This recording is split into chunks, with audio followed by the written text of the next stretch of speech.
complètement accro, passionné de la Torah, et qui a su nous sortir de ses secrets.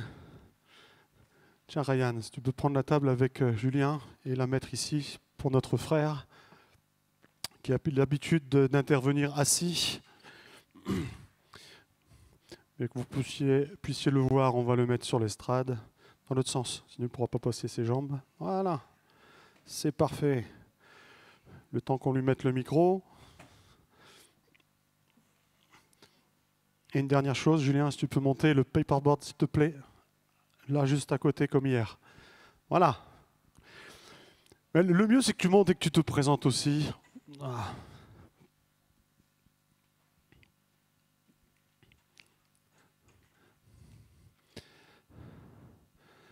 Voilà. Les échantillons de ce qu'on a vu hier. Bereshit, Even, ouais. Shamaïm, Galgal. Je fais juste mes petites préparations et je suis à vous tout de suite. Gloire à Dieu. Alors, il vient de Belgique une fois. Enfin, il fallait que je le fasse. Je suis désolé. Il fallait qu'il le fasse. C'était trop tendant. Ok. Gloire à Dieu. En tout cas, merci, c'est vraiment une joie de vous recevoir. Puis on va se laisser encourager par les secrets. Ok. Hein? Amen. Je te laisse toute la place. Merci, merci.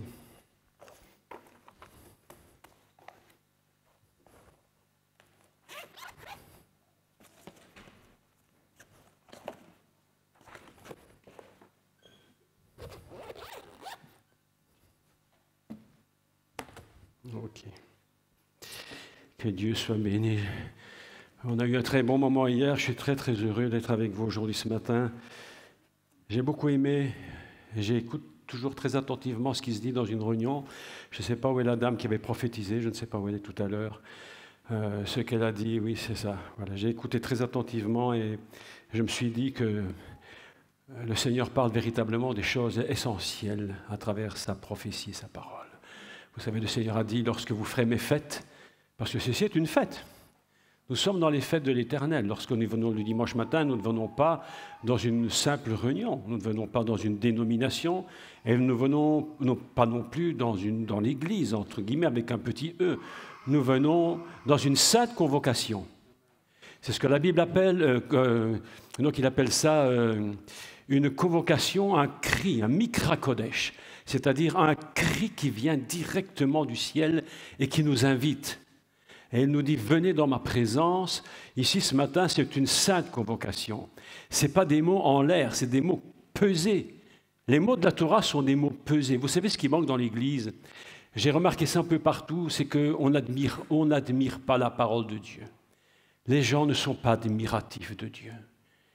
C'est pourquoi il est écrit dans Ésaïe 9, si je ne me trompe, admirable, conseiller, admirable.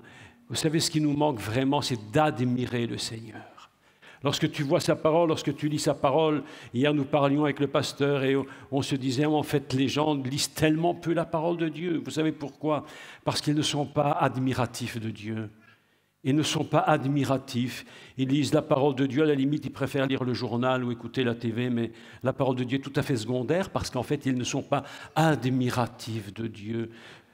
Tant que vous ne serez pas admiratif de Dieu, tant que vous ne serez pas admiratif de sa parole, vous resterez comme vous êtes et vous ne changerez jamais. Ce qui va vous changer, c'est lorsque vous allez ouvrir cette parole, cette Torah, cette Bible, et que vous allez être émerveillé de Dieu. Hier, j'ai essayé de parler un peu du premier mot de la Bible et du troisième ou du quatrième pour expliquer que sur un seul mot, on peut parler pendant des heures entières et ça nous rend admiratifs de Dieu. Donc je ne sais pas pour vous, mais je crois qu'il faut vraiment que vous passiez à un niveau où la parole de Dieu est admirable. Et mon but ce matin, c'est de parler du Seigneur, bien entendu, à travers la Torah, afin que vous appreniez à admirer cette parole. Et j'aurai l'opportunité de vous montrer quelques secrets de la Torah ce matin. Donc aujourd'hui, je ne suis pas... Je peux prêcher, mais je ne prêche que rarement. Je suis vraiment quelqu'un qui enseigne. Donc j'enseigne depuis maintenant plus de 10 années la Torah, l'hébreu, et comment fonctionne ce texte et les secrets qui se cachent à l'intérieur. Donc c'est le but. Et ce matin, ce sera également le but, c'est de parler du Seigneur Jésus et de révéler qui est Yeshua à travers la parole de Dieu, afin que vous retourniez chez vous en admiration.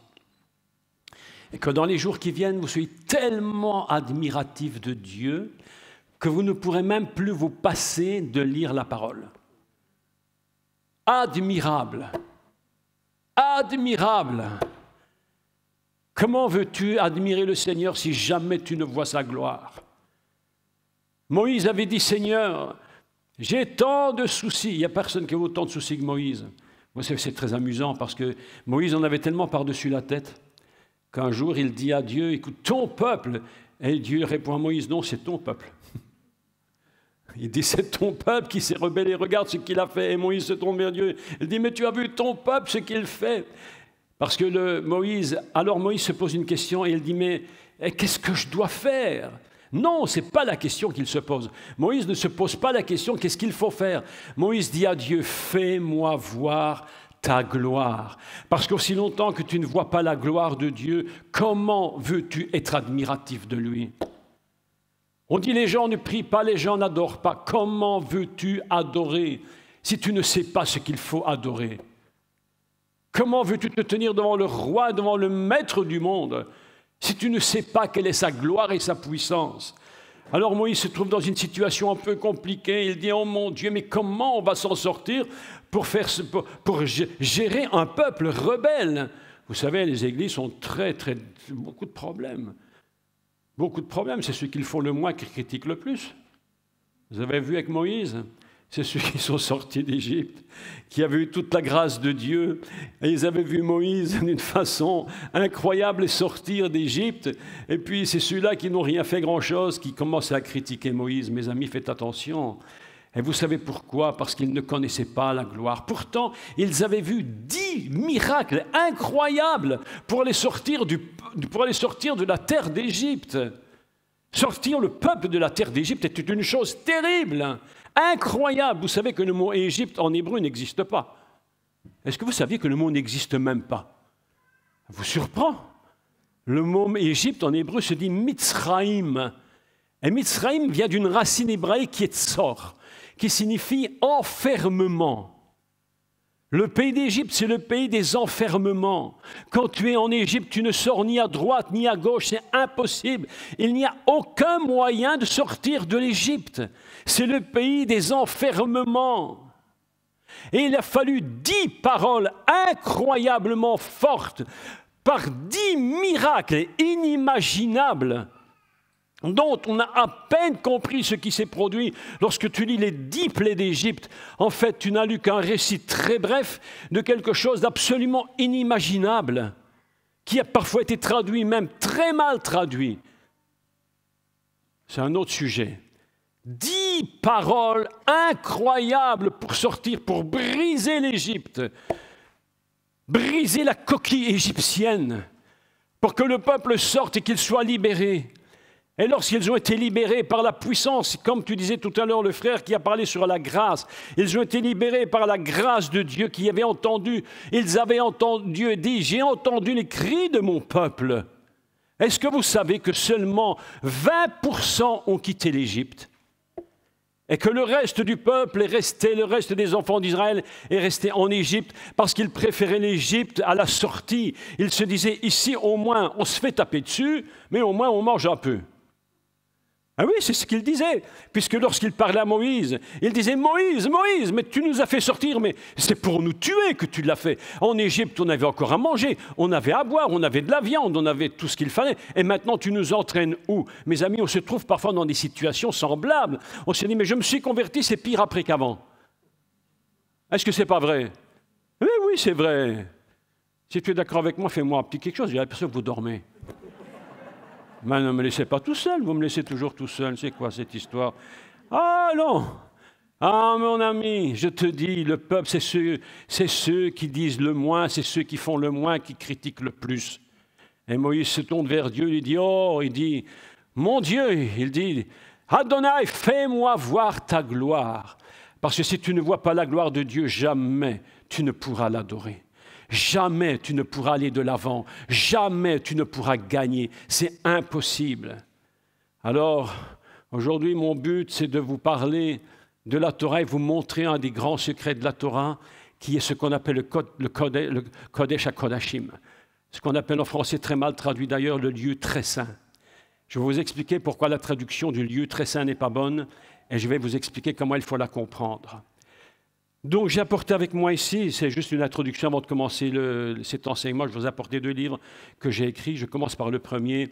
C'est un tout petit livre de 120 pages qui peut vraiment intéresser l'Église. Ça s'appelle « Le pacte d'amour » et c'est un petit livre qui est destiné très simplement à l'évangélisation. Il parle comment connaître qui est le Messie. Qui est-il? Et dans des explications extrêmement simples, mais très bien faites, les gens peuvent connaître qui est le Messie. À la fin du livre, il y a un petit carré, un petit coin, vous pouvez mettre l'adresse de l'Église, le nom de l'Église, et où les gens peuvent vous contacter avec soit un cachet, soit une adresse. Et à l'intérieur, il y a quelques pages avec quelques petites prières que les gens peuvent faire et une carte de décision quand ils reçoivent le Seigneur. Alors ce petit livre est vraiment très intéressant et j'en ai pris ici, je pense, 50, 60. C'est mon épouse qui vous donnera les prix tout à l'heure, elle va vous parler de ça. Et puis c'est vraiment très bien pour l'Église. Donc si vous ne savez pas, parfois on ne sait pas comment parler aux gens, on se demande mais comment on va leur parler? Comment leur expliquer le salut? Hier, nous parlions avec le pasteur, mais écoutez, soyons francs, si vous dites à quelqu'un qui ne connaît pas du tout les choses de Dieu, il faut que tu sois sauvé. Les gens vous disent sauvé de quoi? Sauvé de quoi? Tu es beau dire aux gens, Jésus veut te sauver, mais me sauver de quoi? Donc voilà la question. Donc ce petit livre explique très simplement sauver de quoi et comment nous devons rentrer dans la présence de Dieu. Et ce deuxième livre s'appelle Seigneur, si c'est toi. C'est un livre qui commence dans les années 1895. C'est l'histoire de ma famille, comment mon arrière-grand-père s'est donné au Seigneur. Et comment, au fond du charbonnage, lorsqu'il était pris dans un coup de grisou, il a crié à Dieu, et il a dit à Dieu, « Seigneur, si tu me sauves, je te donnerai toute ma famille. » Et au moment où il a dit ça, l'éboulement s'est arrêté, il a été sauvé miraculeusement, et ses 10 enfants ont presque tous été des missionnaires. Ses petits-enfants, ses arrière-petits-enfants, moi je suis un de ses arrière-petits-enfants, et dans ma famille, on est tous à Christ. La plupart ont servi le Seigneur dans la mission. Je parle ici dans un livre de mon oncle Georges, qui est mort à près de 100 ans d'ailleurs, et qui était un des premiers missionnaires à annoncer l'Évangile en Indonésie, parmi les coupeurs de tête. Il est revenu avec la tête sur les épaules, heureusement. Mais il est parti en Indonésie pour cela, et puis il est revenu, il est retourné au Congo, il a fait sa vie comme missionnaire. Et j'explique dedans notre vie, mon ministère, c'est des grands mots pour rien dire. Mon ministère, ce n'est pas mon ministère. C'est le travail que Dieu nous confie, tout simplement. On ne va pas prendre des mots inutiles, on ne va pas gonfler, on ne va pas sublimer les mots qui ne servent à rien. Et en finalité, c'est le travail que nous avons fait depuis l'âge de 17 ans. J'ai commencé à prêcher à 17 ans. Et puis après 17 ans, j'étais à l'époque, je voyais tout à l'heure les musiciens, et je regardais comment ils jouaient la musique. Et d'ailleurs, le guitariste joue très bien, d'ailleurs. Et je me rappelle qu'à l'âge de 17 ans, moi-même, j'avais un groupe de musique rock. C'était l'époque des Beatles. Hein, qui connaît les Beatles? Hein, vous voyez, hein? Ah bon, c'était l'époque des Beatles. Et alors, on avait un groupe qui fonctionnait un peu comme les Beatles. On jouait d'ailleurs pas mal du tout. Et nous allions partout annoncer l'Évangile avec ce groupe. Jusqu'à l'âge de 21 ans, j'ai fait ça. Et nous allions dans les prisons partout. Et puis, nous avons gagné des âmes au Seigneur. Des jeunes se sont donnés au Seigneur. Et depuis l'âge de 17 ans, j'ai prêché, sauf quelques interruptions. Et aujourd'hui, j'ai 69 ans bientôt. Et ça fait plus de 50 ans que je prêche l'Évangile. 52 ans. Vous imaginez. Et ce livre explique comment un ministère fonctionne. Je n'ai pas expliqué dans ce livre tous les succès, j'ai expliqué aussi tous les combats incroyables. Au moment où tu as envie de dire j'arrête parce que tu n'en peux plus, tu te dis mais il faut arrêter cette histoire. Mais le Seigneur te dit continue encore. Et ce livre, si vous le lisez, vous allez être surpris et vous allez comprendre comment il ne faut jamais abandonner. jamais n'abandonner. Et vous allez voir comment le Seigneur nous a amenés où nous sommes aujourd'hui. Et quand je dis aujourd'hui, je ne prétends absolument pas du tout que nous sommes des personnes si extraordinaires, si importantes, si fabuleuses. Vous savez, le Seigneur a dit, vous êtes des serviteurs inutiles. En finalité, nous ne sommes pas tellement inutiles, mais nous ne sommes pas indispensables. Nous ne sommes pas indispensables. J'aime beaucoup le livre de Josué. Vous savez comment commence le livre de Josué? Vous savez comment il commence? Mon serviteur est mort. On passe à autre chose. Même Moïse n'était pas indispensable. Il était utilisé par Dieu, mais pas indispensable. Vous savez où sont les indispensables? Au cimetière. Ils sont tous là. Un chef d'État français, il y a bien des années, a dit « La France, c'est moi ». Aujourd'hui, il est mort depuis bien longtemps. La France est ce qu'elle est, mais elle est toujours là. Et lui, il est au cimetière depuis longtemps. Il ne reste plus rien grand-chose de ce monsieur, mais il croyait qu'il était indispensable. En fait, il n'était qu'utilisable. La grande question, mes amis, c'est de savoir, et je pose souvent la question à toutes les églises où je vais, qui parmi vous voulait être utilisé par Dieu? Levez-moi un peu la main que je vois. Qui veut être utilisé par Dieu? Vraiment?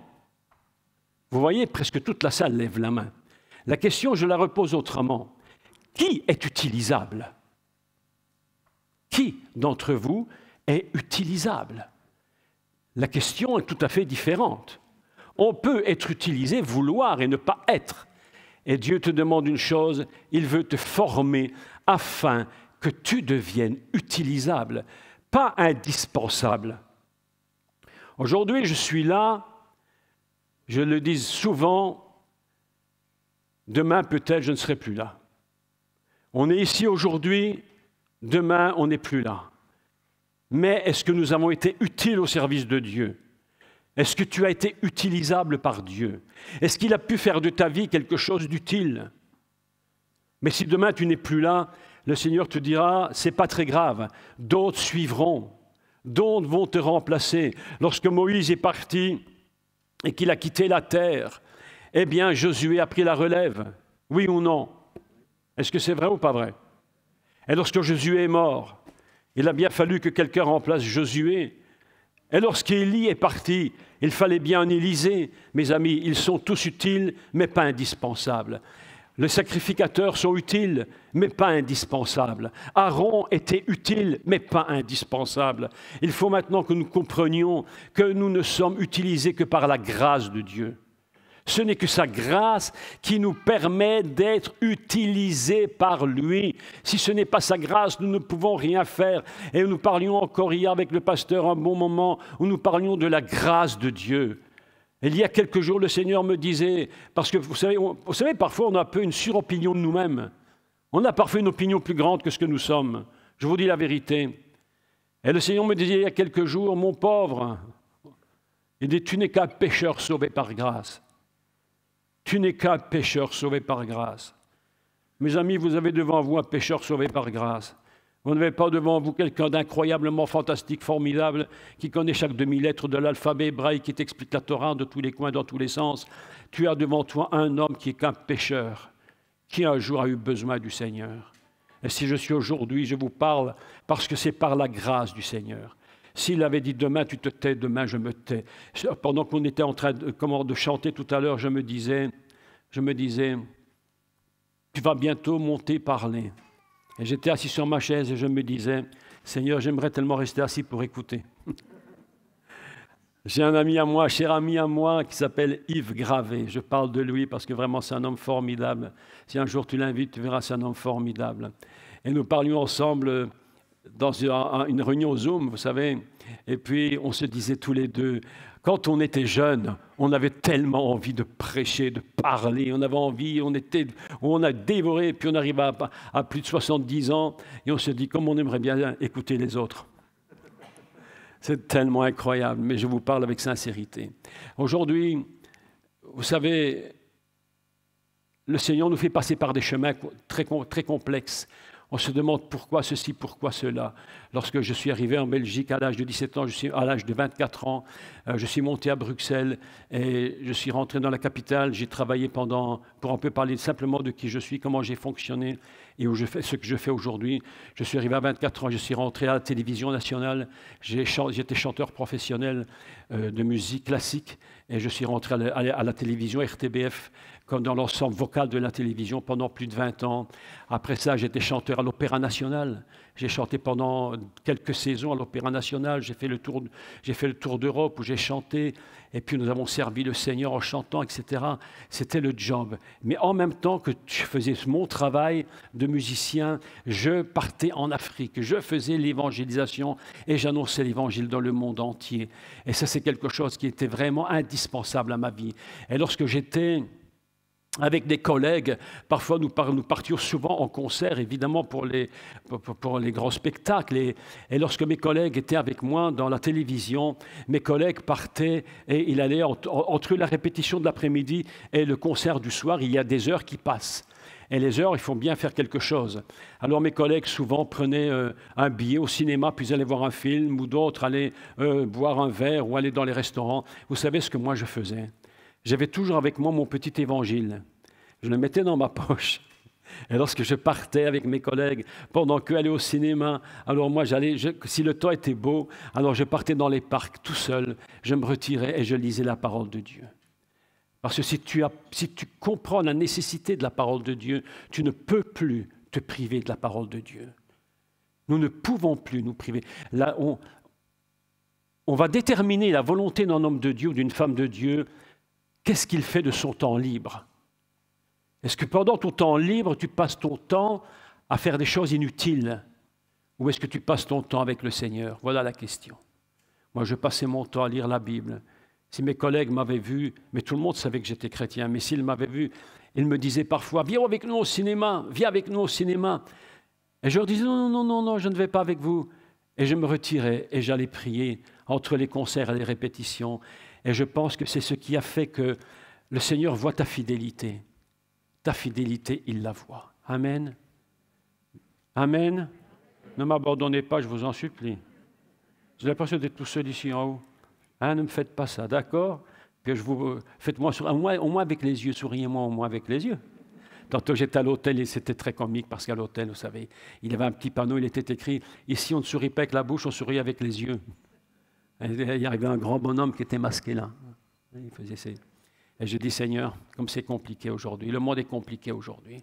Le monde est compliqué. Le seul endroit où nous pouvons nous tenir aujourd'hui dans ce monde, c'est dans le Saint des Saints, dans le lieu très saint.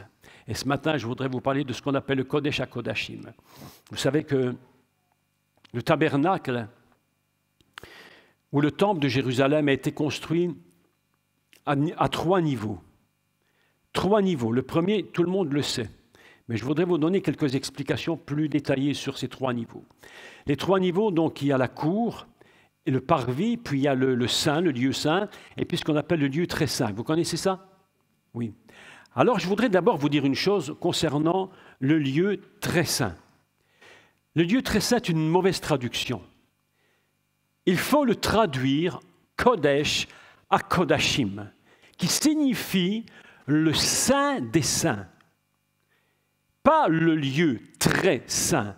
Parce que si vous traduisez le lieu très saint, vous avez l'impression que les autres lieux sont moins saints que lui. Vous comprenez la différence?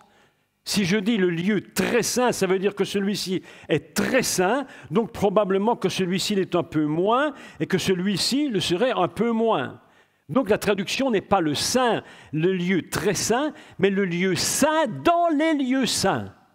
C'est-à-dire que tous les lieux du tabernacle et du temple sont extrêmement saints. Et tu ne peux même pas imaginer la sainteté du lieu. Nous n'avons aucune idée de ce que représente le lieu saint. Nous n'avons aucune idée de ce que représente la sainteté de Dieu. Mes amis, nous en parlons, mais nous ne connaissons pas la sainteté de Dieu. C'est pourquoi nous ne nous rendons même pas compte la douleur de Dieu, comment il souffre lorsqu'il voit le monde pécher. Lorsqu'ils voient un péché, lorsque la femme, Isha, va prendre le fruit de l'arbre, elle va en manger et elle en donne à son mari qui est aussi à côté d'elle et il en prend, il en mange. Ça paraît être un péché tellement minuscule. Mais quel problème ça peut faire que tu manges un fruit? Elle n'a pas assassiné. Elle n'a pas volé. Elle a seulement pris un fruit, elle l'a mangé. Mais au moment où elle l'a mangé, mes amis, le monde, l'univers a basculé dans une catastrophe que tu ne peux même pas imaginer. Parce que ce n'est pas la grandeur de ce que nous appelons, nous, un grand péché ou un petit péché. Ce qui a touché le cœur de Dieu, le premier qui a été touché, ce n'est même pas la femme, ce n'est même pas l'homme. Le premier qui était touché, c'était le maître de l'univers. Lorsqu'elle a pris le fruit qu'elle a mangé, ça a touché le ciel. Chaque fois que tu commets un péché, mon frère, ma sœur, chaque fois que tu commets le plus petit péché, tu touches Dieu lui-même.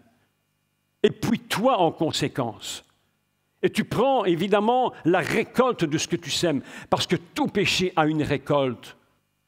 Mais le cœur du Père a été touché, le cœur du Père a été brisé à l'intérieur de lui, et l'univers a été bouleversé.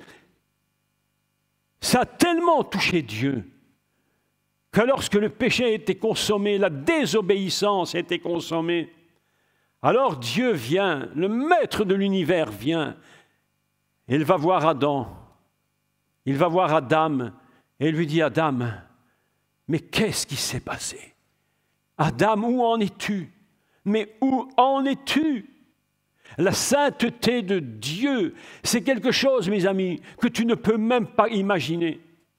Tu ne comprends même pas, ni moi-même, je n'arrive pas à comprendre véritablement, mais qu'est-ce que le ciel? Des gens nous disent, j'ai vu le ciel. Non, tu as vu une image que Dieu a voulu te donner avec des choses que tu comprends d'ici-bas. Mais la réalité du ciel lui-même, sa présence, la gloire de Dieu dans le ciel, c'est quelque chose que nous ignorons, mes amis. Nous n'avons même pas la conscience de ce que ça peut être. Même les Juifs ne comprenaient pas. Ils ne savaient même pas quelle était la notion de l'amour d'en haut. Mes amis, il y a une différence entre l'amour d'en bas et l'amour d'en haut. Est-ce que vous le comprenez? L'amour d'en bas, c'est terrible. Un homme aime une femme, il se marie. Ils font des enfants, une famille.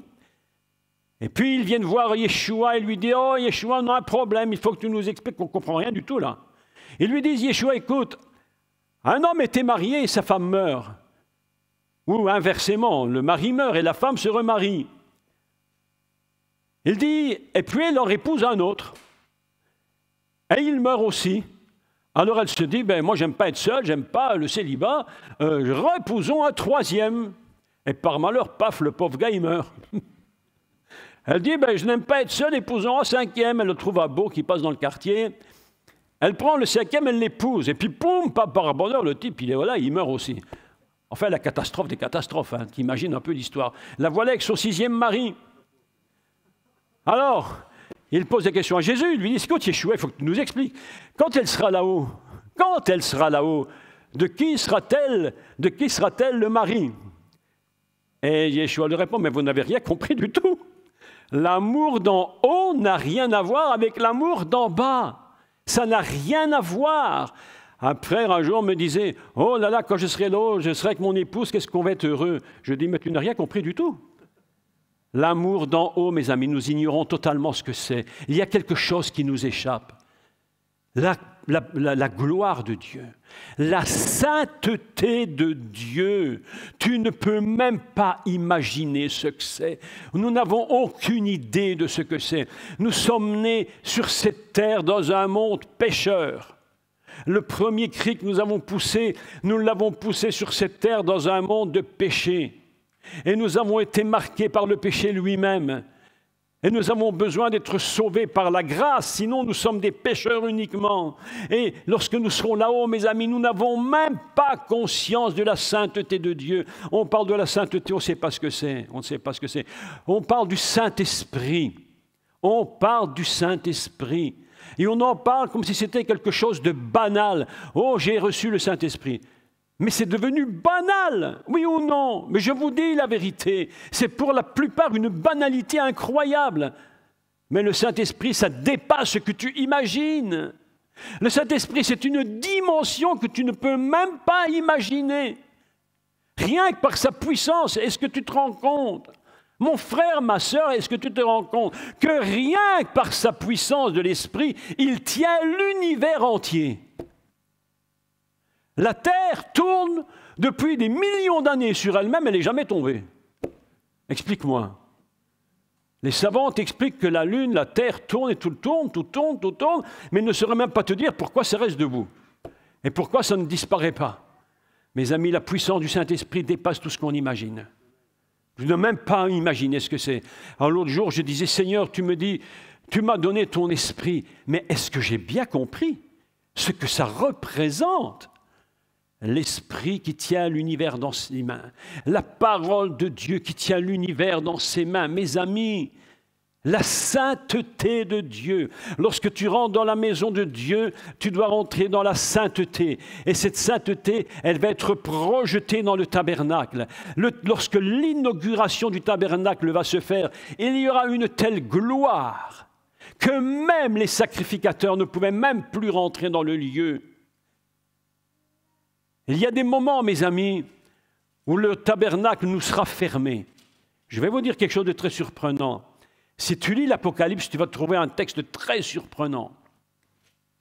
Il est écrit que pendant les 7 fléaux, personne ne pouvait rentrer dans le temple. Personne. Il y a des moments, mes amis, où le temple sera fermé.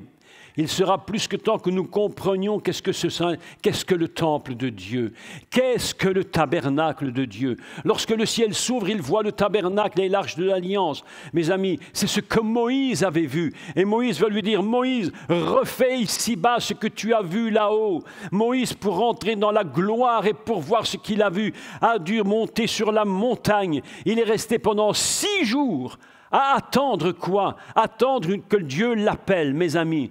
Nous parlons de la gloire, nous voulons rentrer dans la gloire de Dieu.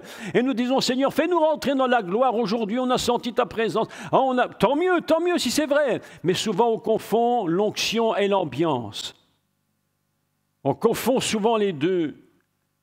Et voilà que Moïse se tient pendant 6 jours sur la montagne. Il est là et il attend. Et puis après 6 jours, c'est non 6 jours.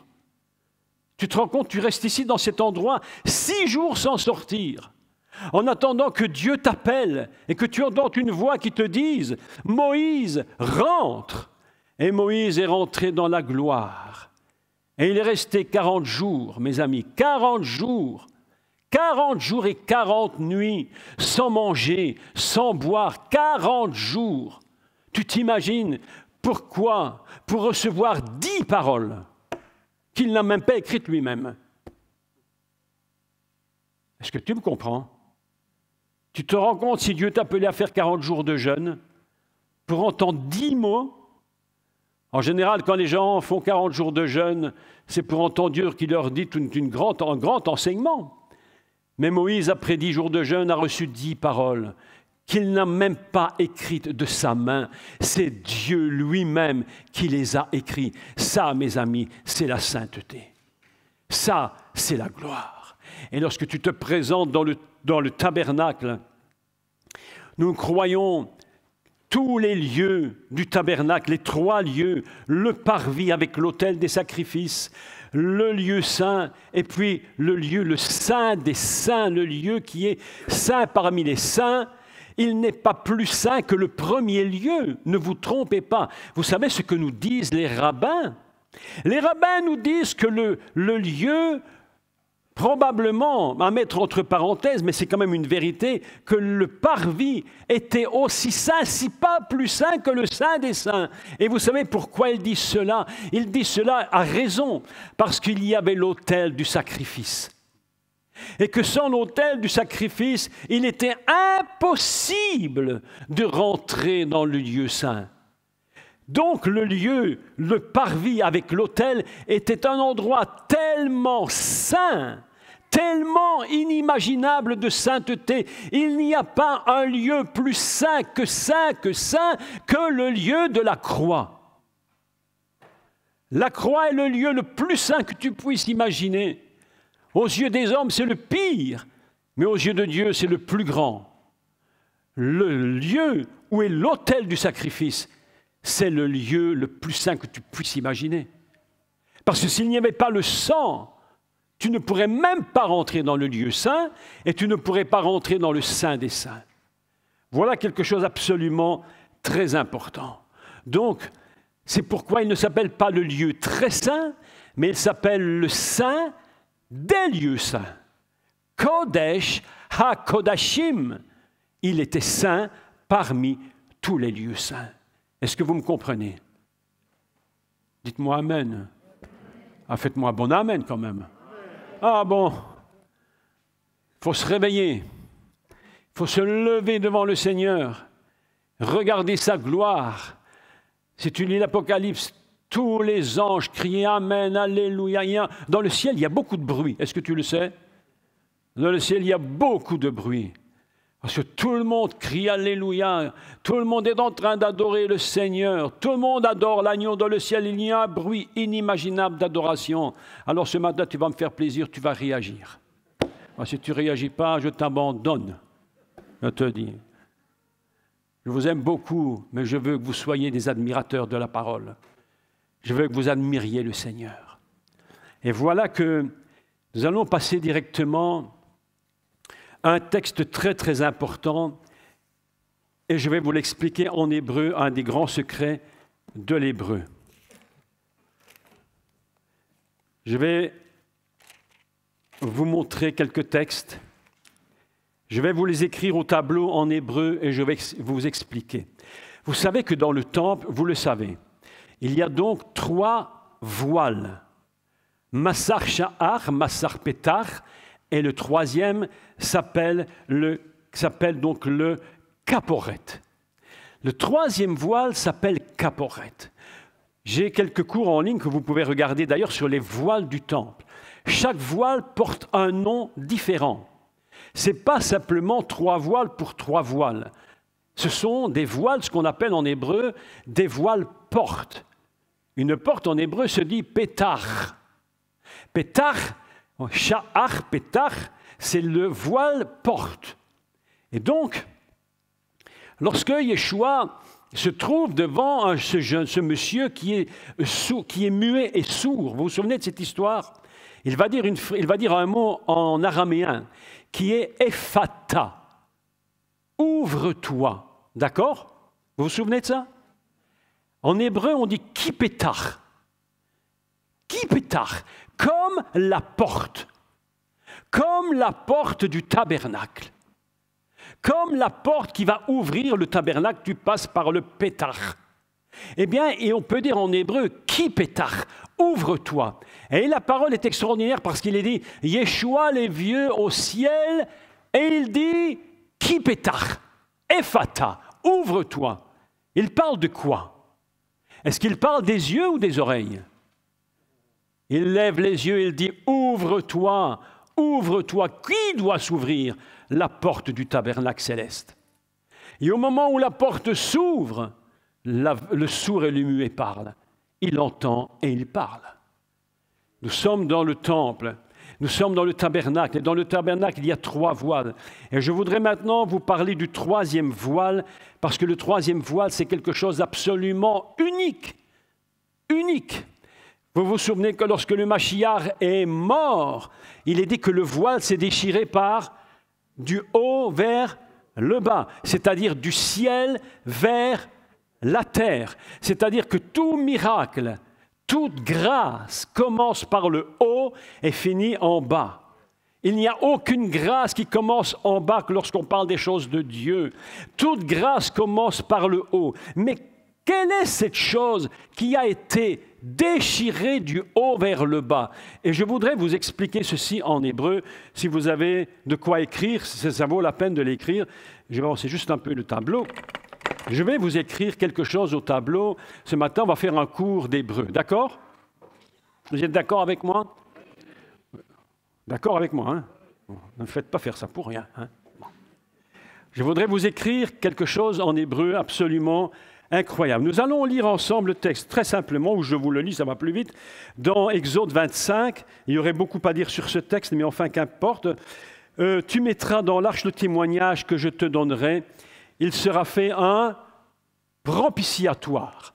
Le mot propitiatoire est un mot qu'on a sublimé en finalité pour dire quelque chose de différent. Propitiatoire, je pense que ça vient peut-être de propice, mais qu'il faut comprendre comme pardon. Le mot propitiatoire vient de la racine hébraïque qui produit le mot kippour. Nous sommes aujourd'hui dans les fêtes de Kippour en Israël. C'est la fête de Kippour, c'est-à-dire la fête du pardon, la fête du recouvrement.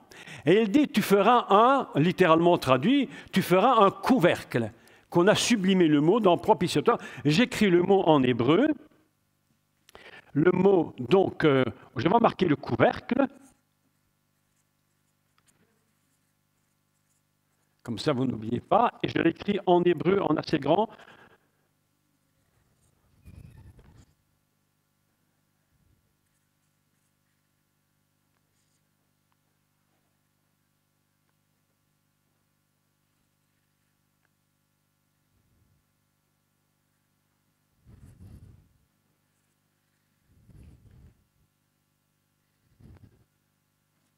Nous avons un mot hébraïque qui signifie, qu'on dit en hébreu, je l'écris ici,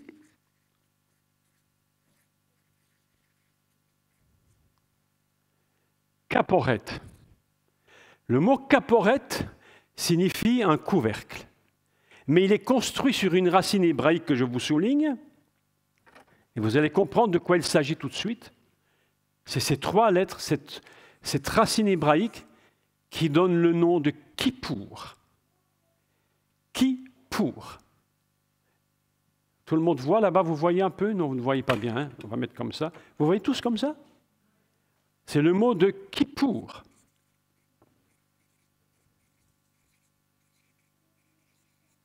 Kippour qui signifie pardonner, qui signifie couvrir. Couvrir. Voilà que nous sommes rentrés dans le Saint des Saints. Nous sommes dans le Kodesh HaKodashim. Mais pour entrer dans le Kodesh HaKodashim, il nous faut passer par un voile. Parce qu'il est impossible de rentrer à l'intérieur. Vous vous souvenez très bien que le grand sacrificateur, ce qu'on appelle le Kohen Gadol ne rentre dans le Saint des Saints qu'une fois l'an, à cette période dans laquelle nous sommes aujourd'hui. Si aujourd'hui, en Israël, il y avait un temple, eh bien, c'est dans cette période-ci que le grand sacrificateur entrerait dans le Saint des Saints. Mais pour entrer dans le Saint des Saints, il faut que le sacrificateur soit lui-même d'une sainteté extrême. On ne rentre pas dans le Saint des Saints en n'étant pas conforme à la volonté de Dieu. C'était tellement grave et tellement important que lorsque le grand Kohen Gadol rentrait dans le Saint des Saints et qu'il n'était pas pur, eh bien, il pouvait mourir sur le champ. Ainsi, nous avions un grand sacrificateur qui était Aaron, puis ses fils, son fils qui a succédé. Et les ministères commençaient à un moment dans leur vie et se terminaient avec la mort du grand prêtre qui durait quand même assez longtemps. Mais on a constaté que pendant les siècles qui ont suivi, plus les siècles avançaient et plus les grands sacrificateurs mouraient de plus en plus vite, parce qu'il n'y avait plus aucun respect. Et lorsqu'il rentrait dans le Saint des Saints n'étant pas pur, il mourait aussitôt. C'est ainsi que le nombre de grands sacrificateurs a augmenté de plus en plus rapidement dans les siècles. Et pour entrer dans ce Saint des Saints et pouvoir rencontrer la première chose, en fait, dans le Saint des Saints, on rencontre deux choses fondamentales. On rencontre un coffre, une armoire, et on rencontre un couvercle. Ceci, c'est le couvercle. Il s'appelle kaporet. Maintenant, je vais vous parler du voile. Regardez bien ce que je vais vous montrer. Parce que le voile, c'est un mystère. Et vous allez comprendre pourquoi Dieu a ouvert le voile du haut vers le bas, et je vous écris, et vous pouvez lire cela dans le livre de l'Exode, on appelle ça Shemot en hébreu, au verset 26 et au chapitre 26, au verset 31. Alors, tu feras un voile. Si vous avez votre Bible, vous prenez. Tu feras veasita en hébreu. Veasita et tu feras un paroret. Le mot voile, il faut l'écrire paroret. Je vous l'écris. Regardez bien.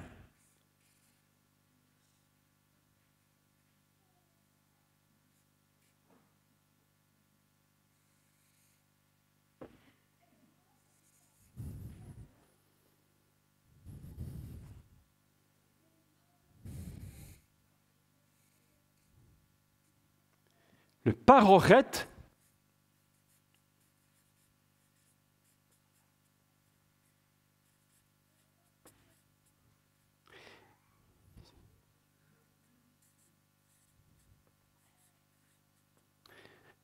je ne sais pas si vous avez remarqué ce qui se produit. Une chose très surprenante d'ailleurs, c'est que le paroret et le caporet sont exactement les mêmes lettres. C'est exactement les mêmes lettres. Vous avez le kaf, le resh, le p et le tav. Les 4 lettres sont les mêmes, mais mélangées. Elles sont en mélange. C'est un anagramme. Le voile du temple, le 3e voile, est l'anagramme du mot caporet. Autrement dit, lorsque tu rentres dans le lieu saint, tu te trouves face à quelque chose qui est complètement caché et qui est en train de nous préparer à ce qui se trouve derrière. Et aussi longtemps que le voile subsiste, nous dit la Bible, aussi longtemps que le voile subsiste, que le paroret subsiste, tu ne peux pas comprendre ce qu'est réellement le caporet, c'est-à-dire le couvercle. Ainsi, Dieu dit, je vais déchirer l'anagramme. En déchirant le voile, je déchire l'anagramme. Parce que tu ne peux pas comprendre totalement ce qui s'y passe. Mais la valeur du mot caporet est exactement la même que la valeur du mot paroret. Ce sont des mots que tu peux mettre dans la balance. Hier, j'expliquais pour ceux qui n'étaient pas là, juste une petite explication, que dans la Torah, il y a ce qu'on appelle les poids des mots. Un mot est comme dans une balance divine. Tu mets le poids du mot dans la balance de Dieu. Et puis tu mets dans l'autre plateau de la balance un mot qui lui est semblable. Et tu regardes le poids des mots. Et lorsqu'ils sont égaux, l'aiguille est toujours bien au milieu. Ainsi, le caporet et le paroret ont une même valeur. Mais un est mélangé, l'autre est complètement dévoilé. C'est-à-dire que lorsque Aaron, le grand prêtre, va rentrer dans le Saint des Saints, il rentre dedans, mais pour y rentrer, il faut qu'il passe derrière le voile. Il va se glisser derrière le voile et tout à coup, c'est comme si le voile se transformait en une fraction de seconde et il se trouve devant le caporet. Et il sait très bien, parce qu'il est juif, il connaît très bien l'hébreu, il sait très bien que dans caporet, il y a le mot kippour. Lorsque tu es la fête de Kippour, tu rentres à l'intérieur et tu es face à un couvercle qui s'appelle le kippour en finalité, le grand pardon. Là où Dieu va être propice pour son peuple. C'est pourquoi en français, lorsqu'on dit le propitiatoire, c'est compliqué, parce qu'on n'a pas tout à fait la même idée que nous avons en hébreu. Ainsi, le voile se déchire au moment où le Mashiach va mourir. Dieu décide de tirer définitivement le voile. Et c'est pourquoi l'apôtre Paul dit clairement que c'est en Christ que le voile est déchiré.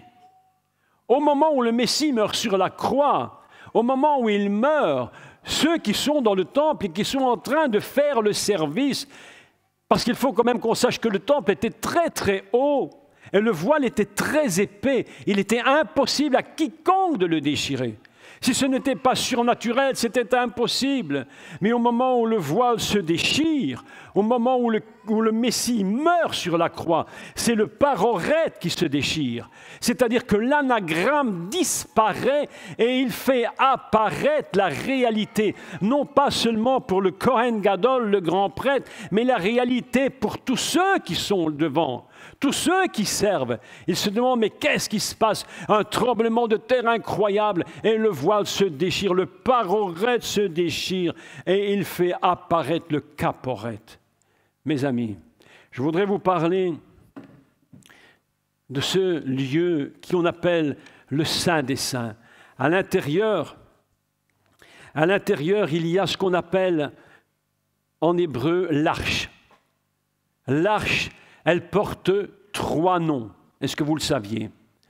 Elle s'appelle Aaron Edut, Aaron Abrit, Aaron Elohim. 3 noms. Aaron Edut, l'arche du témoignage. Et pendant tout le livre de l'Exode, on ne parle que de Aaron Edut, l'arche du témoignage. Mais quel témoignage? Qu'est-ce que c'est le Edut?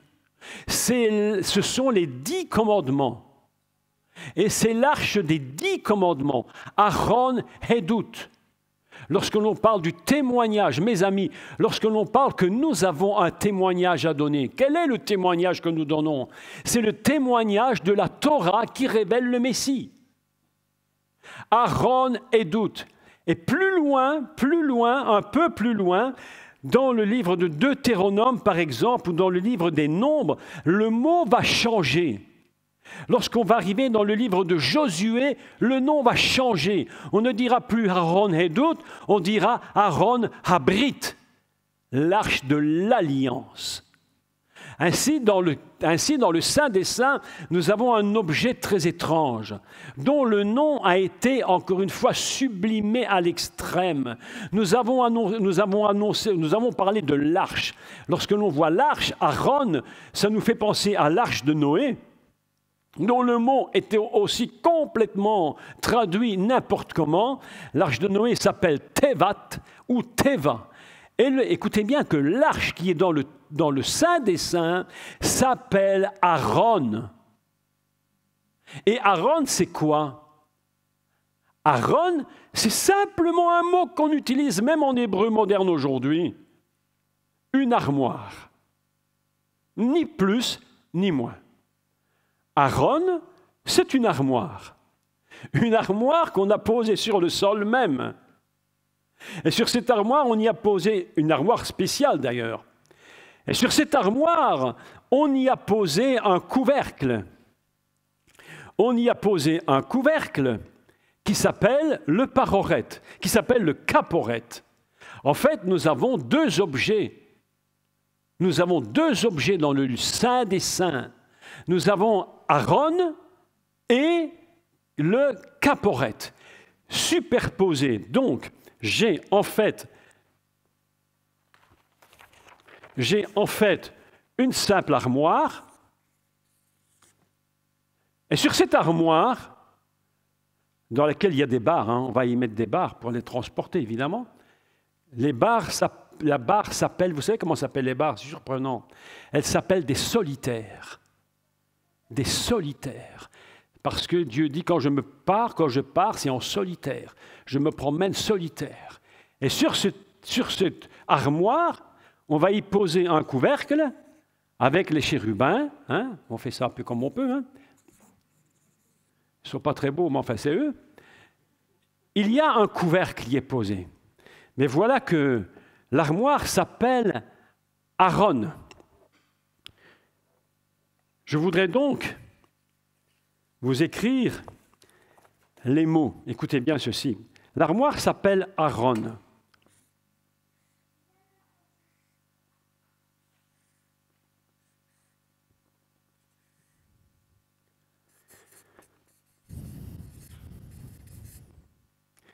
Je vous pose une question. Comment s'appelle le grand prêtre? Aaron. Le jour de Kippour, on pourrait traduire que lorsque Aaron rencontre Aaron. C'est exactement ce qui se passe. Lorsque Aaron rencontre Aaron. Mais qu'est-ce qu'ils se disent? Des histoires d'Aaron. Lorsqu'un plombier rencontre un plombier, qu'est-ce qu'il se raconte? Des histoires de fuite. Lorsque Aaron rencontre Aaron, quelque chose se passe. Aaron a quelque chose de très spécial dans son nom, et je voudrais vous l'écrire. Je vous ai dit ce matin, enfin juste un peu d'hébreu pour vous expliquer le secret du lieu très saint. Aaron s'écrit comme ceci.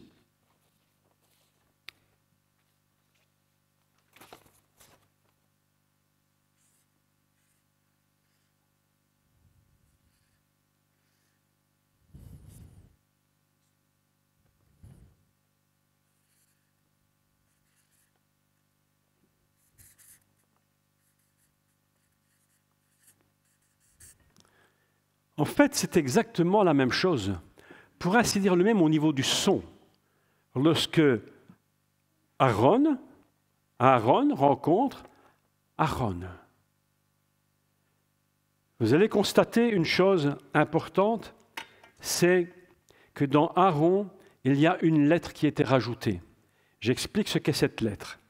La lettre qui est rajoutée, c'est une lettre très spéciale. C'est cette lettre-ci.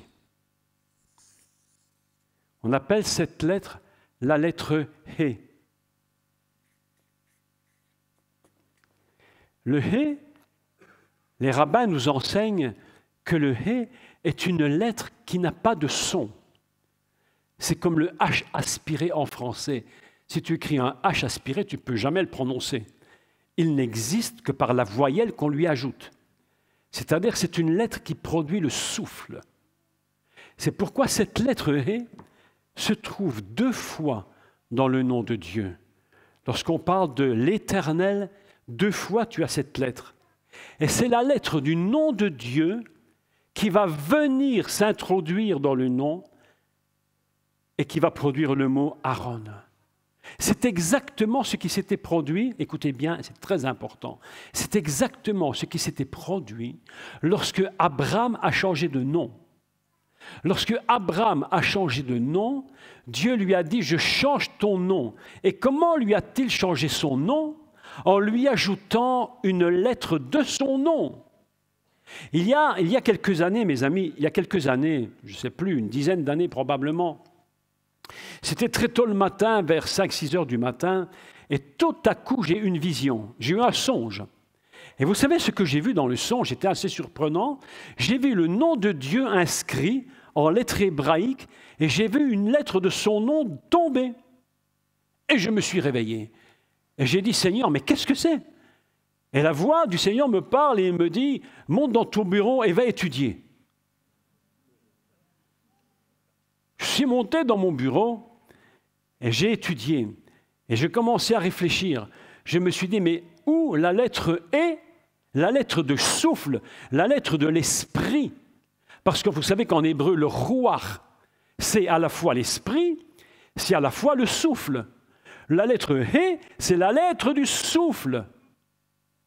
Autrement dit, la lettre de l'esprit de Dieu. À chaque fois que tu vois un nom avec le He qui tombe à l'intérieur, quelque chose se produit. Et voilà que, au moment où le He tombe dans le nom de Abraham, il devient Abraham. Et c'est au moment où il devient Abraham, on pourrait dire, ça fera plaisir aux pentecôtistes. Il faut faire plaisir aux pentecôtistes. Abraham, c'est comme s'il avait été baptisé du Saint-Esprit. C'est au moment du baptême que le miracle va se produire. Aussi longtemps que tu n'es pas rempli du Saint-Esprit, tu peux faire des choses pour Dieu. Tu peux même avoir des promesses, mais il te manque l'essentiel pour la puissance et pour produire le miracle.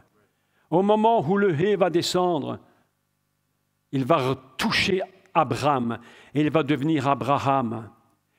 Et plus tard, quelque temps plus tard, pas beaucoup plus tard, mais quelque temps plus tard, la voix de Dieu se fait entendre à Abraham et lui dit « Abraham, écoute-moi, j'ai quelque chose à te dire. Tu vas toi-même, maintenant que tu es rempli de mon esprit et que j'ai changé ton nom, parce que ce n'est pas lui qui a changé son nom, c'est Dieu qui a changé son nom. C'est lui, le Créateur, qui change le nom. Dieu lui dit maintenant, Abraham, que j'ai changé ton nom, je te donne la capacité. Va prendre la deuxième lettre de mon nom. Va prendre le deuxième Hé qui est dans mon nom. Le nom de Dieu s'écrit comme ceci. Yud, Hé, Vav, Hé. Et vous avez comme ça 2 fois la lettre Hé. Abraham reçoit le premier. Et puis Dieu lui dit, Abraham, écoute, change le nom de ta femme, parce que toi tout seul, tu as l'esprit, mais il faut que ton partenaire, que ta partenaire aussi reçoive le souffle de Dieu pour produire le miracle. Si tu ne produis pas le miracle, si tu ne reçois pas l'esprit, comment vas-tu produire du miracle? Mes amis, il n'y a aucune possibilité dans nos vies, ni dans la tienne, ni dans la mienne. Nous ne pouvons produire aucun miracle, ni quoi que ce soit, si ce n'est par l'esprit du Seigneur. Si Abraham a été transformé, c'est par la lettre Hé. Et lorsqu'il va faire descendre la lettre, la deuxième lettre, il va prendre Sarai. Il va dire, écoute ma chère femme, je sais que ça fait maintenant près de 100 ans que je t'appelle Sarai. T'imagines l'histoire. On s'est épousés, voilà, ça fait presque maintenant même plus de 50 ans. Il dit, je t'ai toujours appelé Sarai tous les matins, mais à partir d'aujourd'hui, je t'appelle Sarah. Et Sarah, elle reçoit quoi? La deuxième lettre du nom de Dieu. La deuxième lettre. Et lorsqu'elle reçoit la deuxième lettre, le Hé, mes amis, quelque chose se produit. Sarai devient Sarah. Et au moment où Abraham et Sarah, écoutez le miracle, au moment où Sarah reçoit la lettre et que Abraham a reçu la lettre, ils vont la petite lettre du milieu ici, elle signifie en hébreu et. Et. 5, ça vaut 5, cette lettre vaut 5 et 5. 5 et 5 égale combien? 10. Et le Yud vaut 10. Le nom de Dieu, mes amis, c'est un miracle. 5 et 5, 10. Lorsqu'Abraham s'unit à Sarah et qu'ils vont décider, ils vont s'unir pour faire un enfant, c'est le Hé et le Hé qui s'unissent pour produire 10. Et c'est ainsi qu'Yitzhak va naître. Yitzhak ne peut naître que par l'addition des lettres divines. Ce n'est pas simplement par une relation physique entre l'homme et la femme, ils sont producteurs de miracles par les lettres divines. Est-ce que vous savez que dans un couple, le grand problème d'un couple, c'est quand un est rempli de l'esprit et que l'autre ne veut pas?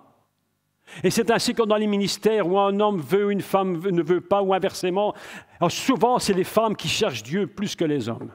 On peut critiquer les femmes, mais ici on n'est pas chez les talibans. Les talibans, ils voilent les femmes, ils les font taire, ils leur mettent des niqabs, ils leur mettent des tchadors et tout ce que tu peux imaginer.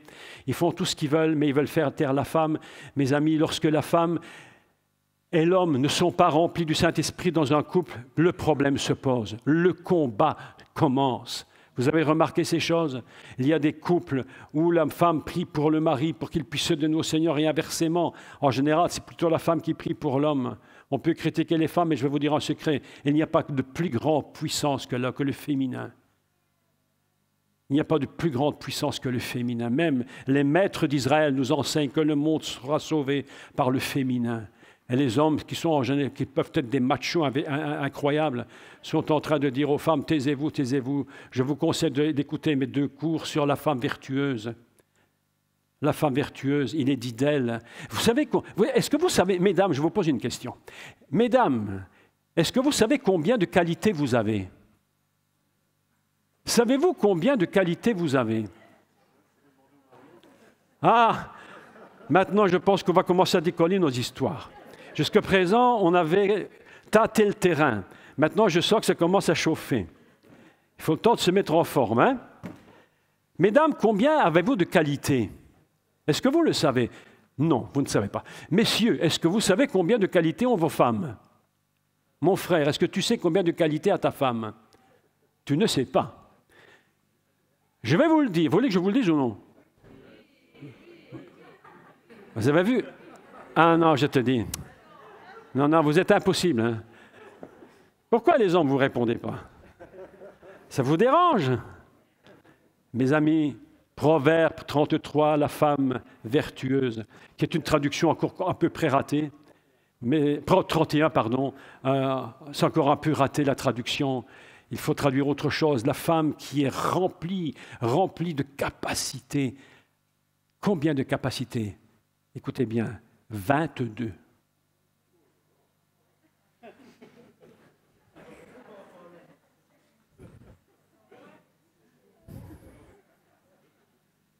Tout le monde rigole. 22 capacités, mon épouse. J'en ai discerné que 2, 3, mais il y en a encore d'autres. Je vais faire... Mais je suis au travail, je fais des efforts, pour chercher au moins la 5e, mais je vais la trouver. La femme, elle a quelque chose que l'homme n'a pas, je vais vous dire. Mesdames, écoutez, messieurs, fermez vos oreilles, mais c'est pour les femmes que je parle. Les femmes ont quelque chose que l'homme n'a pas, je vous le dis. La femme, elle est dans le détail. L'homme, il est dans la globalité. Les choses viennent en gros, on fait comme on fait. La femme, c'est toujours, est-ce que tu as fait ci, est-ce que tu as fait là, dans le détail? Ce qui a l'art de nous énerver. Où sont les hommes? Mon frère, je vois que tu acquiesces à ce que je dis. Hein? Le détail, 22 qualités. Et vous savez comment sont ces qualités féminines? Vous savez comment elles sont? L'alphabet hébreu contient 22 lettres. Et le Proverbe 31 commence par chaque qualité commence par une lettre de l'alphabet hébraïque dans l'ordre. Aleph, Bet, Gimel, Dalet, le He, le Vav, Zaïn, etc. Toutes les qualités commencent par une lettre de l'alphabet divin. Ce sont les qualités de la femme. Et on vient nous dire que les femmes doivent se taire, qu'elles n'ont rien à faire dans l'Église. Je m'oppose à cette chose. Parce que faire taire la femme, c'est faire taire la voix de Dieu. Je vous dis la vérité. Et je vais vous dire encore plus fort. Il est écrit dans le Proverbe 31 qu'une des qualités de la femme, c'est qu'elle est une femme de Torah. Une femme de la Torah. Une femme qui a la capacité de comprendre ce qu'est la Torah. Les femmes ont une puissance inimaginable. Je ne sais même pas pourquoi je vous parle de tout ça aujourd'hui. Je n'ai même pas prévu l'histoire.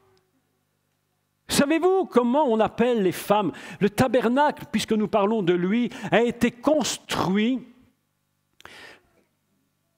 dans un système inimaginable de puissance. La Bible nous dit que les femmes qui ont fait les couvertures du tabernacle, vous savez les couvertures que l'on met au-dessus, les 4 couvertures qui recouvrent le tabernacle, la Bible nous traduit une très mauvaise traduction. Une très mauvaise traduction. On dit que c'était des femmes habiles.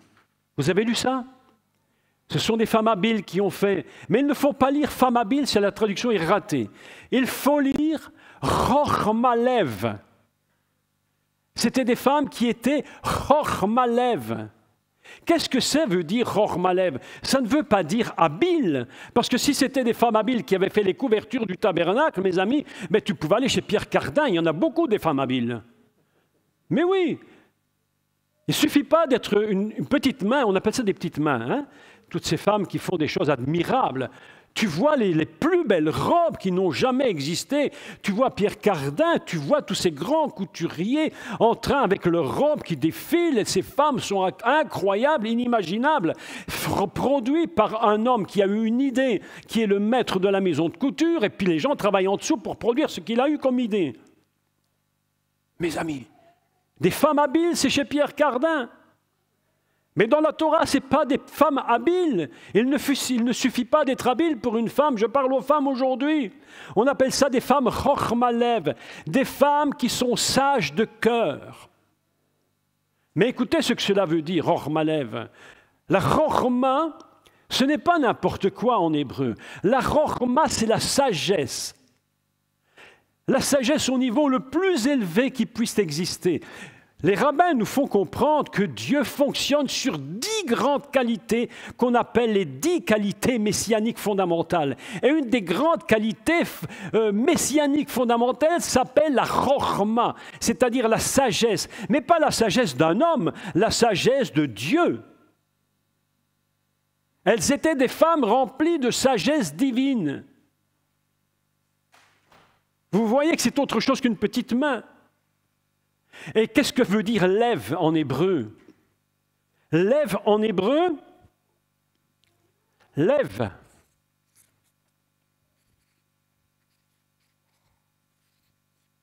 Lève signifie le cœur.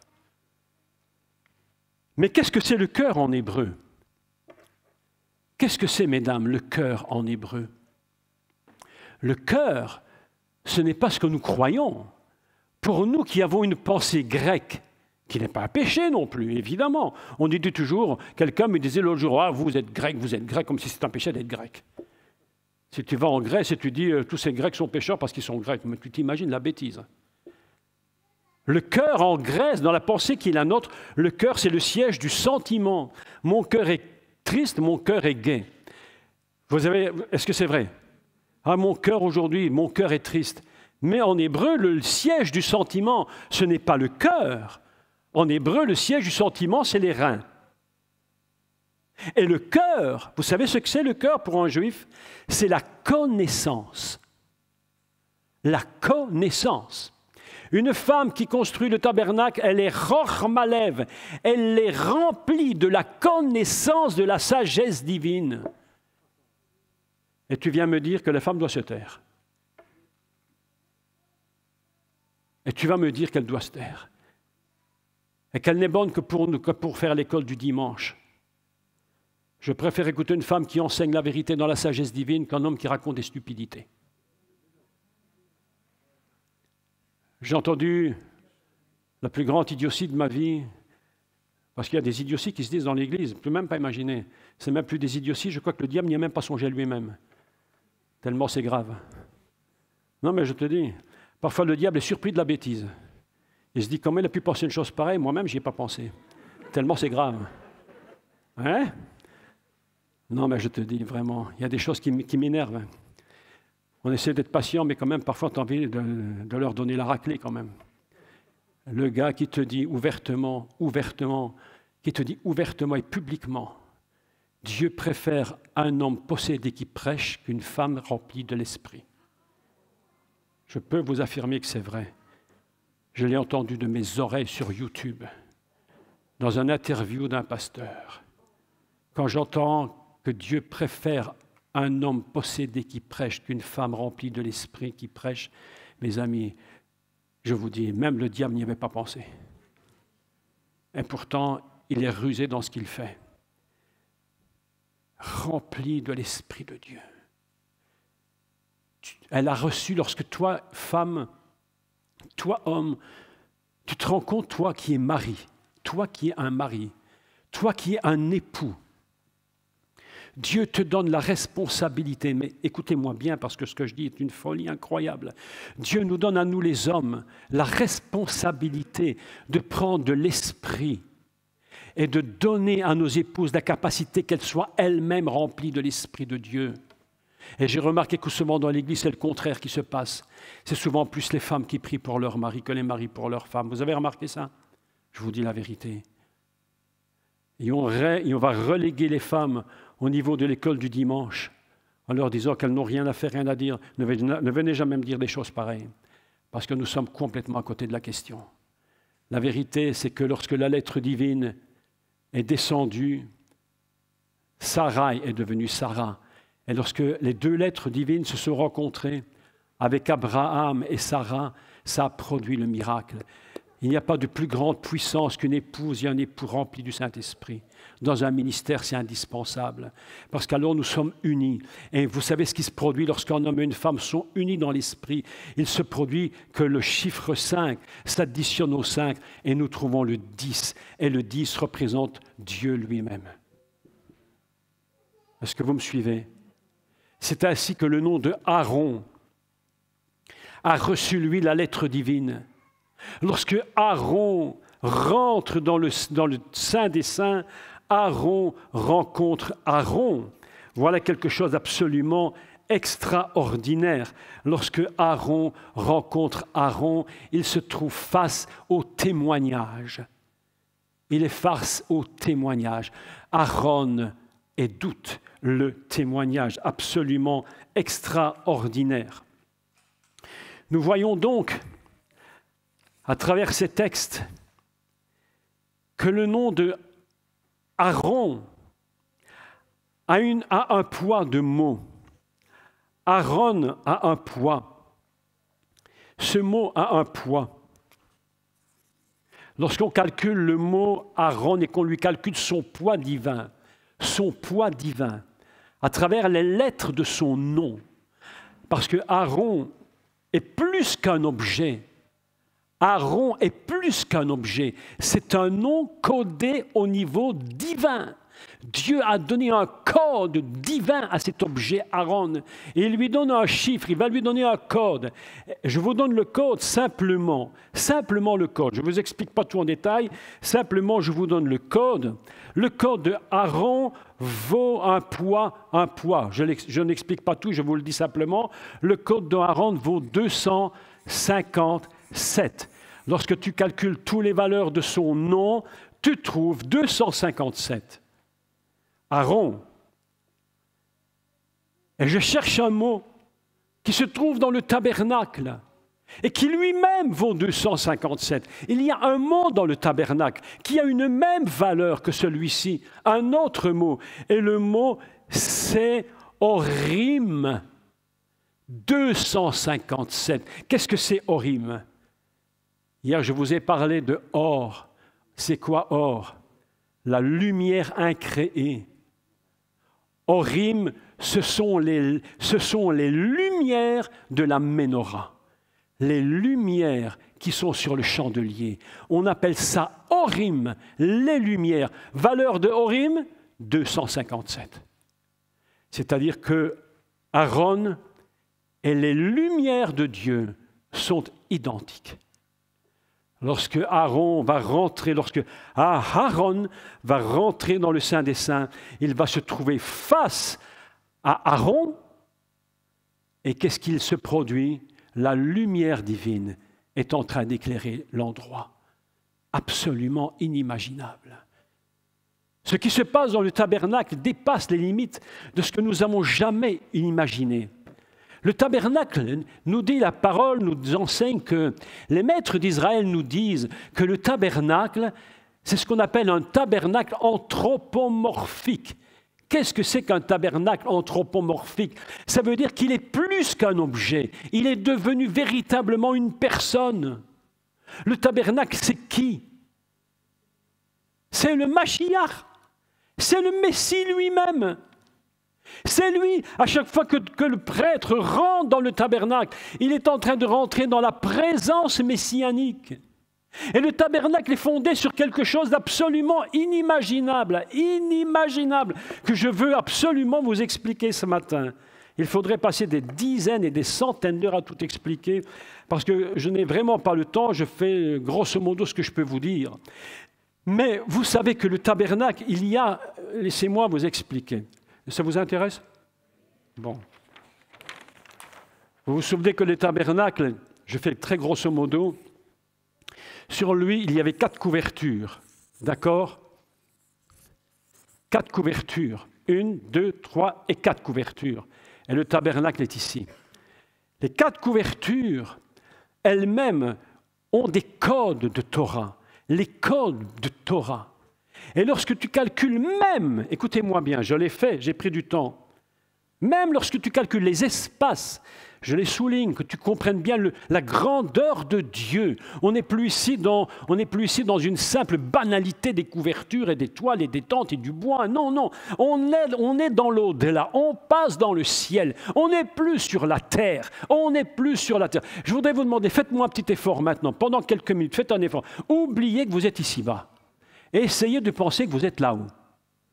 Quittons la terre pour quelques minutes. Est-ce que vous savez que même les espaces entre les couvertures même les espaces. Je les ai calculés. Et les valeurs des espaces sont équivalentes aux 10 qualités messianiques.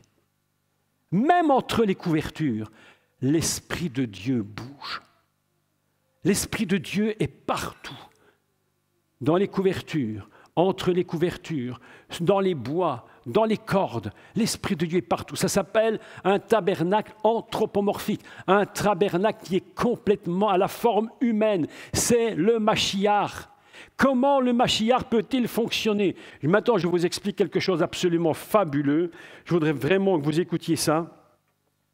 Ce que je vais vous montrer ici, c'est absolument inimaginable. Je lis avec vous. Vous prenez votre Bible, si vous l'avez. Vous avez encore un peu de temps pour moi? Encore un petit quart d'heure? 10 minutes, un quart d'heure? OK. Je sais que vous pourrez parler encore 100 000 heures dessus pour ne pas tout dire.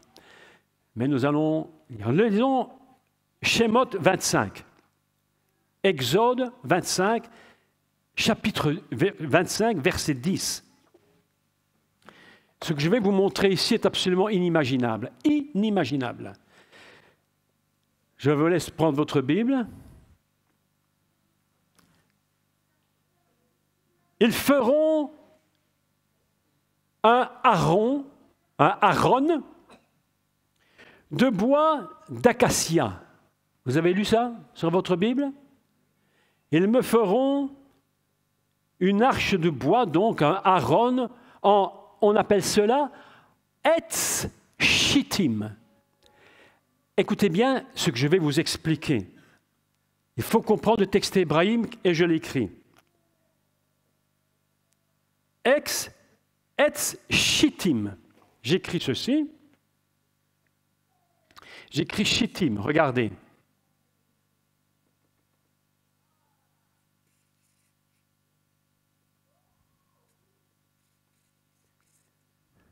Shittim,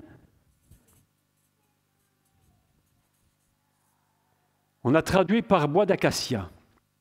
Mais en réalité, le mot Shittim est un mot qui était inventé de toutes pièces. C'est un mot inventé pour la Torah. Si tu vas en Israël chercher du Shittim, tu ne vas pas en trouver. Si tu vas quelque part, tu ne vas jamais trouver du Shittim. On a traduit bois d'acacia, d'autres ont traduit en bois de cèdre. Mais la racine Shittim, c'est une racine hébraïque que je vous écris et je vais vous expliquer le mystère du bois. Parce que l'arche était bâtie sur un bois spécial. Et je vous écris la racine de Shittim, elle s'écrit comme ceci.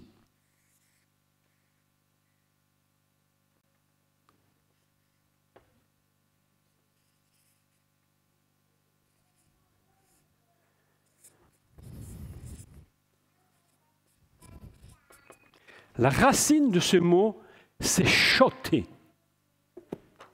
Et choter, qu'est-ce que ça signifie? Choter signifie la folie.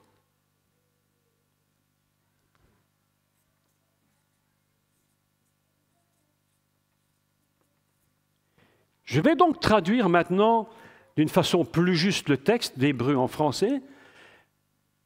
Ve'asuli et Aaron, une armoire, en bois de folie. Qu'est-ce que c'est que cette histoire? Tu me feras une arche en bois fou. Pourquoi en bois fou? Et ce bois fou, tu vas le couvrir d'or à l'intérieur et à l'extérieur. Autrement dit, toutes les planches, même les planches de la table des pains, qu'on appelle les pains de proposition, c'est une traduction complètement erronée. Il faut traduire les pains qui ont des visages. On appelle ça les lechem apanim, les pains qui ont des faces. Et même la table qui porte les pains, c'est une table qui est faite en etz shittim, en bois fou. L'autel des parfums, on appelle ça mitzvear aktoret, est construit en bois fou, couvert d'or. C'est-à-dire que lorsque tu rentres dans le tabernacle, jamais, dans tout ce qui se passe, jamais tu ne vois le bois de folie, tu ne vois que l'or de la gloire. Mais qu'est-ce que c'est que ce bois de folie? Est-ce que ça ne vous rappelle pas quelque chose que l'apôtre Paul avait dit? La croix est une folie. Autrement dit, tout le tabernacle est bâti sur un bois, le bois de la croix. Ce qui soutient le tabernacle, c'est la croix. Et lorsque tu vas rentrer dans le ciel, lorsque le grand prêtre, lorsque les Lévites ou les Cohen vont rentrer dans le tabernacle, qu'est-ce qu'ils vont voir? Ils vont voir la gloire. Ils ne voient pas le bois, mais ils voient la gloire. Et cette gloire, de façon totalement cachée pour eux, c'est la révélation de la croix. Le tabernacle n'existe que par la mort du Messie. Est-ce que vous me suivez bien?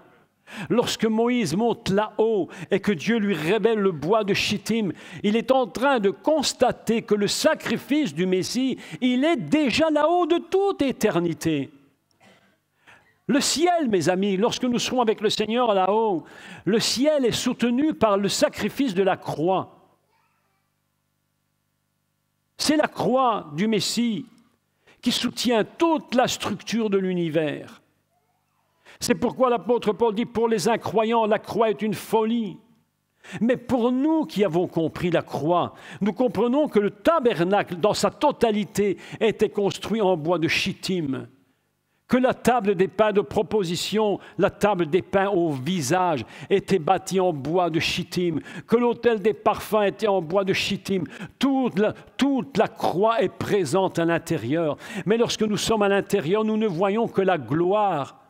Nous ne pensons plus à la croix. Lorsque nous serons là-haut, mes amis, nous n'aurons plus le souvenir de la croix. Nous n'aurons que la vision de la gloire. Parce que si nous nous souvenions de la croix, si nous nous souvenions des douleurs, ce ne serait plus le ciel, ce serait l'enfer. Moi, je ne veux pas aller au ciel, et j'espère que toi non plus.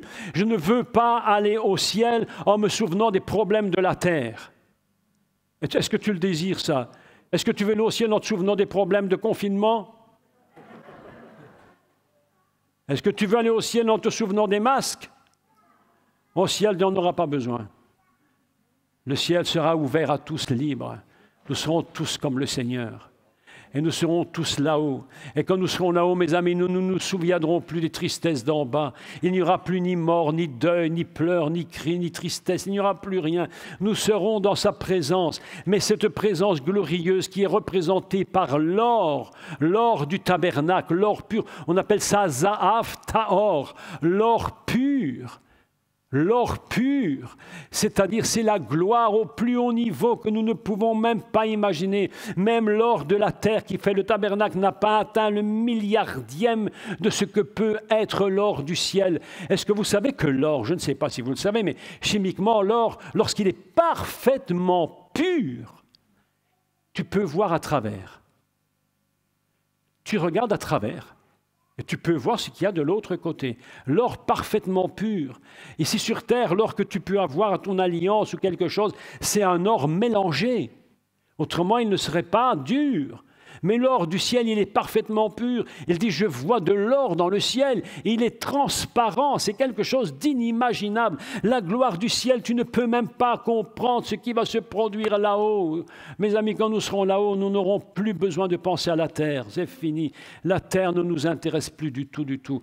Pourquoi tant de chrétiens préfèrent-ils la terre au ciel? Parce qu'ils n'ont aucune idée du ciel. Un jour, une dame était là, ma mère, qui aimait beaucoup parler du ciel. Elle aimait tellement ça.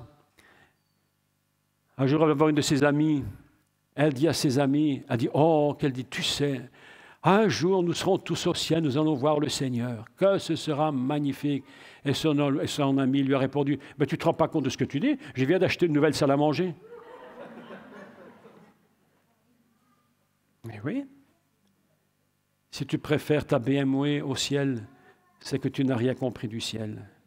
Si tu préfères ta Rolls-Royce ou ta Mercedes, si tu préfères ta belle maison au ciel, tu n'as rien compris. Parce que même Versailles n'est rien. Versailles n'est que même pas un reflet du ciel. Versailles n'est même pas un reflet du ciel. Le roi Soleil n'est même pas un reflet du Messie. Ce n'est rien du tout que des choses qui passent et qui termineront définitivement. Mes amis, aujourd'hui, je voudrais clôturer, j'aurais encore à dire des millions de choses, des millions de choses à vous dire sur tout ça. Vous parlez des tables, des pains de proposition, vous parlez comment la table existe, pourquoi la table possède une couronne, pourquoi l'autel des tabernacles, pourquoi telle chose, pourquoi telle grandeur, pourquoi telle demi-grandeur. Il y a des millions de choses à vous expliquer sur ça, mais non pas pour faire de l'étude pour de l'étude, pour une seule et même raison, une seule et simple raison. Je veux que vous soyez admiratifs de la parole de Dieu. Je veux que vous appreniez à être admiratifs. La prochaine fois que tu viendras voir ton pasteur, tu ne viendras pas te lamenter de tous tes problèmes. Tu viendras lui dire, tu sais ce que j'ai lu dans la Bible. C'était magnifique. Alors le pasteur te dira, qu'est-ce que tu as vu? Et tu lui expliqueras avec admiration ce que le Seigneur t'a révélé. Mais le jour où tu continueras toujours de pleurer sur ta vie, c'est parce que tu ne sais pas qui est le Seigneur. Tu ne sais pas qui est le Seigneur. Tu n'as pas d'admiration pour sa parole. Ta Bible est chez toi, et souvent elle reste chez toi toute la semaine. Parfois, si tu as du courage, tu la prends le dimanche matin si elle n'est pas trop lourde, mais sinon tu la laisses chez toi et tu ne la lis même pas, tu n'as pas de désir, tu ne comprends pas le plaisir et l'admiration de cette parole. Je ne suis rien du tout. Je ne désire qu'une chose, vous rendre admiratif de la parole de Dieu. Que tu ne puisses plus te passer de la lire et de la regarder. Que quand tu lis l'histoire de Jésus, que ce ne soit pas une simple histoire. Le fou sur le sable a bâti sa maison. À l'école du dimanche, on chantait cette petite chanson. Est-ce que vous la connaissez? Le fou sur le sable a bâti sa maison. Le fou sur le sage a bâti sa maison. Vous connaissez la chanson? Le sage sur le roc a bâti sa maison. Et tout ça, mes amis, vous savez quoi? Vous savez quoi? C'est des paroles qui sont devenues des paroles enfantines pour l'école du dimanche. Mais moi, je vais te dire quelque chose. Cette parole vient directement de la bouche du Messie. Elle vient directement du ciel. Ce n'est pas une petite histoire d'école du dimanche. C'est une parole qui vient directement du ciel. Elle est sortie de la bouche même du Créateur de l'univers. Et nous l'avons réduite à la petite école du dimanche, le dimanche matin, pour nos petits-enfants. Et quand on prêche à l'église, c'est d'une banalité extrême. Mais lorsque tu écoutes cette parole et que tu développes ce thème de l'homme sage et de l'homme fou, du roc et du sable, mais tu te dis, mais qu'est-ce que c'est que cette histoire? Et tu te rends compte qu'à l'intérieur de cette petite histoire banale, d'apparence, il y a une gloire du ciel que tu ne peux même pas imaginer. Ça dépasse toute l'imagination. L'univers entier est rempli de cette petite phrase. Le sage, le fou. J'aimerais que tu lises ta Bible. J'aimerais que tu apprennes à lire ta Bible. Même si tu ne lis pas l'hébreu, ne t'inquiète de rien. L'Esprit de Dieu est dans ta Bible. Il est dans sa parole, en français, en anglais, en arabe, en chinois, en tout ce que tu veux. L'Esprit l'habite. Et lorsque tu lis ta Bible, je voudrais que tu prennes du temps à t'arrêter à chaque mot, à chaque expression et te poser la question, mais qu'est-ce que tu me dis? Mais qu'est-ce que tu me dis? Qu'est-ce que tu me dis? Nous lisons les miracles de Jésus. Nous lisons les noces de Cana comme une simple histoire. Jésus est à Cana, mais mes amis, mais tu ne te rends même pas compte. Tu ne te rends même pas compte des noces de Cana. Si un jour j'ai l'opportunité de revenir chez nous, je vous expliquerai les noces de Cana. Tu ne peux même pas imaginer ce que ça représente. Ça dépasse l'imagination humaine. Si Jésus était à Cana, la première chose qu'il a faite, c'est parce qu'il avait bien une bonne raison d'aller aux noces. Et le code qui est caché dans ces textes dépasse l'imagination. Mes amis, avant de vous quitter, je veux vous encourager à admirer la parole de Dieu. Est-ce que tu as ta Bible? Prends ta Bible dans ta main. Prends ta Bible dans ta main. Si tu prends ton portable, tu prends tout avec. Alors laisse ton portable et prends ta Bible. Tu prends ta Bible dans ta main et tu la mets sur ton cœur. Et tu la serres sur ton cœur. La parole de Dieu dit, je serre ta parole sur mon cœur. Je serre ta parole parce que je ne veux pas qu'elle s'enfuit. Je ne veux pas qu'elle me quitte. Parce que le cœur, c'est la connaissance de Dieu. Prends ta Bible. Lève-toi de ta chaise. Lève-toi de ta chaise. Prends ta Bible. Mets-la sur ton cœur. Serre-la sur ton cœur profondément, puissamment, et presse-la sur ton cœur, comme si tu voulais la faire rentrer à l'intérieur. Parce que le cœur, c'est la connaissance de Dieu. Si tu veux être un Rochmalev, un homme sage de cœur, pour bâtir la maison de Dieu, presse la Bible sur ton cœur. Moi, un jour, j'avais dit, Seigneur, je ne veux plus entendre parler de toi, j'en ai marre, j'ai pris ma Bible. Vous allez lire mon livre, vous allez l'acheter, vous allez le lire, j'explique. Et j'en avais marre du tout. J'ai pris ma Bible, je l'ai mis dans la bibliothèque, je l'ai cachée. J'ai dit, Seigneur, plus jamais je vais écouter ta Bible. Elle dit des choses, il n'y a rien qui se produit, j'en ai marre. Et quelques minutes après, 1 heure après, j'avais une voix dans mon esprit qui me disait, Jacques, mais qu'est-ce que tu as fait? Qu'est-ce que tu as fait? Je suis monté en haut à l'étage, j'ai couru dans ma bibliothèque, j'ai repris ma Bible, je l'ai mise sur mon cœur et je l'ai pressée sur mon cœur. Et j'ai dit, Seigneur, plus jamais je ne dirai une chose semblable. La Bible dit, mets ta parole sur ton cœur, fais-la rentrer en toi. Amen. Je vais vous quitter aujourd'hui, mais mon cœur me dit de vous dire ceci. Apprenez à admirer le Seigneur. Regardez-le et admirez-le. C'est la chose la plus belle que vous puissiez faire. Et je vous dis que vous n'aurez plus jamais à pleurer. Vous allez trouver les solutions parce que c'est lui qui va vous bénir. Merci à tous et que Dieu vous bénisse.